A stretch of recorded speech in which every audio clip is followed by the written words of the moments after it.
എന്തരീ കാണിക്കണേ? ഞാനും കേരള ടുഡേയുടെ റിപ്പോർട്ടർ അല്ലേ? എന്റെ റിപ്പോർട്ടിനൊന്നും ഇവിടെ ഒരു വിലയല്ലേ? കഴിഞ്ഞ തവണ ഞാൻ തന്ന കൊലപാതകത്തിന്റെ ഫീച്ചർ ഈ ലക്കത്തിൽ പോലും വന്നിട്ടില്ല. തന്റെ മാറ്റർ ഇവിടെ തന്നെ ഉണ്ട്. താൻ ആദ്യം തന്റെ ഭാഷ ഒന്ന് ശരിയാക്കുക. എന്റെ ഭാഷയ്ക്ക് എന്താണ് കുഴപ്പം?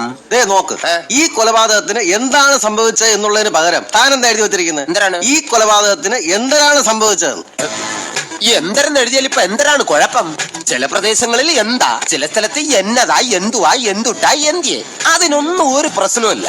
എന്റെ ജില്ലക്കാർ ഇത്തിരി പോലെ എന്തരെന്നെങ്ങാനും പറഞ്ഞാ അത് നിങ്ങൾക്ക് അയ്യം. വേണ്ട, ഈ എന്തരെന്ന് പറയണേനെ നിങ്ങൾ കളിയാക്കൊന്നും വേണ്ട. തനിക്കറിയോ, ഞങ്ങളുടെ ജില്ലക്കാർക്ക് വേണ്ടി ത്യാഗരാജസ്വാമികൾ ഒരു പാട്ട് തന്നെ എഴുതിയിട്ടുണ്ട്. അതേത് പാട്ട്? എന്താരോ മഹാനു ഫാവുലു. ഈ പാട്ട് കേട്ടിട്ടുണ്ടല്ലോ.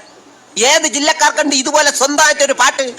എന്നിട്ട് ഞാൻ ഇല്ലോള എന്തരെന്ന് എഴുതിയാലും നിങ്ങൾക്ക് കുഴപ്പമല്ലേ?